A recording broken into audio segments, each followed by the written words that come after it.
नमस्कार दोस्तों, आपका स्वागत है अपने YouTube चैनल PFP में। पिछले 2 दिनों से हैप्पीएस्ट माइंड्स में हमें भारी गिरावट नजर आ रही है, तो हमारी रणनीति क्या होनी चाहिए उसके बारे में आज हम चर्चा करने वाले हैं।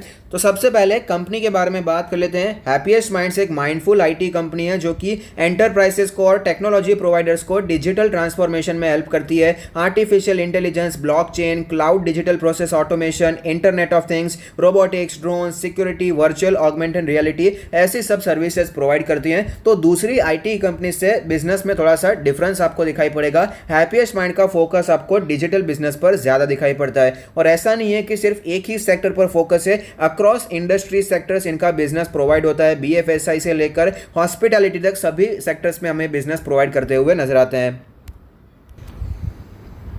रिसेंटली कंपनी के रिजल्ट्स भी आ चुके हैं, तो हम कंसोलिडेटेड फाइनेंशियल रिजल्ट्स पर एक बार नजर डालने वाले हैं, जहां पर सारे फिगर्स रुपीज इन लाख में दिए गए हैं। टोटल रेवेन्यू के बारे में बात करें तो आप देख पाएंगे रेवेन्यू हमें बढ़ती हुई नजर आती है। बहुत ही अच्छी बात है, यहां पर नंबर अच्छे दिखाई दे रहे हैं, लेकिन एक्सपेंसेस भी बहुत ही तेजी से बढ़ते हुए नजर आए हैं। आप देख पाएंगे specially quarter on quarter basis पे एक्सपेंसेस बहुत ही ज्यादा बढ़ चुके हैं। इस प्रकार से आपको इनकम बढ़ती हुई नजर नहीं आई है जिस प्रकार से एक्सपेंसेस बढ़ते हुए नजर आते हैं। अगर बात करें प्रॉफिट बिफोर टैक्स के बारे में, तो आप देख पाएंगे क्वार्टर ऑन क्वार्टर बेसिस पे अच्छी खासी गिरावट है, और ईयर ऑन ईयर बेसिस पे शानदार ग्रोथ दिखाई दे रही है। लेकिन उसका एक रीजन भी है जो कि आपको समझना चाहिए। एक्सेप्शनल आइटम्स, वन टाइम यहां पर लॉस देखने को मिला था, जिसके कारण प्रॉफिट बहुत ही ज्यादा नीचे हो गया है। तो ये बात आपको नोट करनी चाहिए। तो एक्सपोनेंशियल ग्रोथ का रीजन ये है।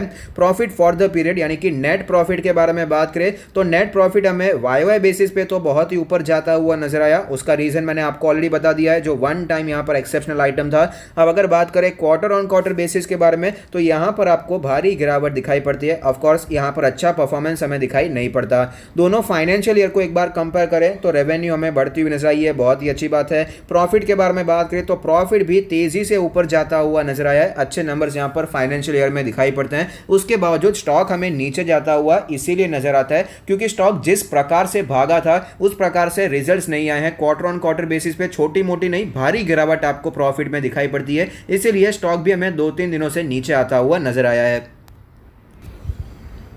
स्टॉक के बारे में बात करें तो लास्ट ट्रेड प्राइस है 728, जो कि 8.5% नीचे है। 10,000 करोड़ की मार्केट कैप है। 38 का इंडस्ट्री का पी, जबकि हैप्पीएस्ट माइंड हमें 81 के पी रेशियो पर अवेलेबल है। प्राइस टू बुक रेशियो 19.56 है।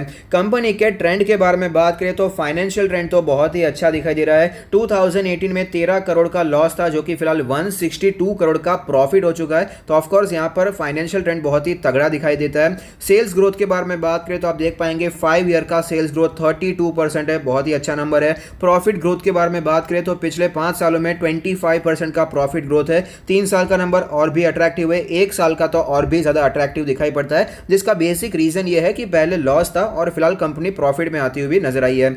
आरओई के बारे में बात करें तो आप देख पाएंगे 17% का 5 ईयर आरओई है, लगातार ये ऊपर जाता हुआ नजर आ रहा है। आरओसी 5 ईयर का 8.39 है, ये भी लगातार ऊपर जाता हुआ नजर आता है। अच्छे नंबर्स यहां पर दिखाई पड़ते हैं। डेट टू इक्विटी के बारे में बात करें तो 0.3 का डेट टू इक्विटी रेशियो है, तो बड़ी कोई टेंशन वाली बात यहां पर दिखाई नहीं पड़ती है। रीजनेबल डेट है, कंट्रोलेबल डेट है। अगर ये 0.5 या 0.6 होता है तो थोड़ा सा संभल जाना चाहिए, एक अलर्ट होना चाहिए इन्वेस्टर्स के लिए।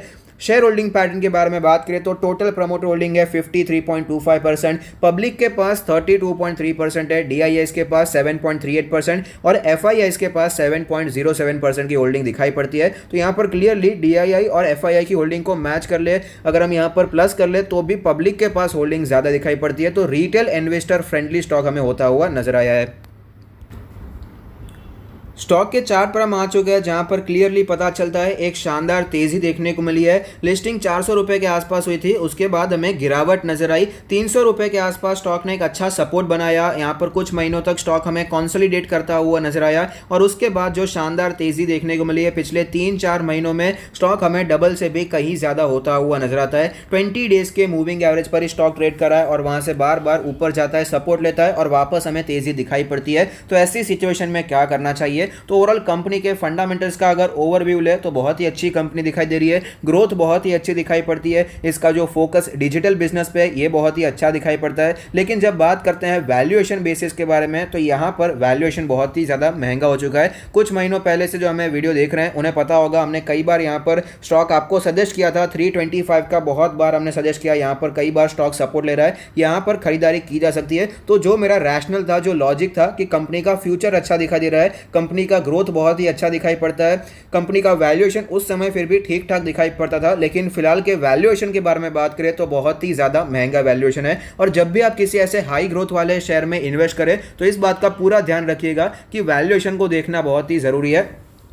हैप्पीएस्ट माइंड से पहले भी ऐसा हो चुका है। इंडिया मार्ट की बात कर लेते हैं, इंडिया मार्ट में भी कुछ सिमिलर काइंड ऑफ सिचुएशन देखने को मिली। हाई ग्रोथ कंपनी थी, शेयर में तेजी आ गई, लेकिन वहाँ उसके जो रिजल्ट्स आए थे अच्छे देखने को नहीं मिले, तो उसके बाद स्टॉक में हमें गिरावट नजर आई। हैप्पीएस्ट माइंड्स भी एक एकदम हाई ग्रोथ कंपनी है, आपने देखा प्रॉफिट ग्रोथ कितना जोरदार दिखाई दे रहा है, और यहाँ पर फ्यूचर के प्लान्स तो और भी ज़्यादा अग्रेसिव हमें दिखाई पड़ते हैं। इसीलिए कंपनी ने वैल्यूएशन भी महंगा डिमांड किया है, इसलिए इतनी तेजी ऑलरेडी देखने को मिली, वैल्यूएशन महंगा हो चुका है। अभी यहाँ पर इसके क्वार्टर के रिजल्ट्स आए और वो अच्छे देखने को नहीं मिले, डिसअपॉइंट हो गए, तो यहाँ पर गिरावट के चांसेस भी बढ़ जाते हैं। यहाँ पर अगर डिमांड करते हैं महंगा वैल्यूएशन, उसके बाद सस्टेन नहीं हो पाता तो ऑफकोर्स आपको गिरावट दिखाई पड़ सकती है। तो इसीलिए मेरा मानना है जो वैल्यूएशन के बेसिस पे अगर बात करें तो फिलहाल मुझे थोड़ा सा महंगा दिखाई पड़ता है, लेकिन क्या इस लेवल से स्टॉक में गिरावट आएगी ये बताना अभी बहुत ही ज़्यादा मुश्किल है, क्योंकि इसका जो सपोर्ट है वो 20 डेज का मूविंग एवरेज है और स्टॉक फिलहाल उसी लेवल पर क्लोज हुआ है। कल का दिन बहुत ही इंपॉर्टेंट है, अगर इस लेवल को तोड़ देता है और नीचे आता है तो स्टॉक में हमें और भी गिरावट एक्सपेक्ट करनी चाहिए। स्टॉक हमें 650 के भी नीचे आता हुआ नजर आ सकता है।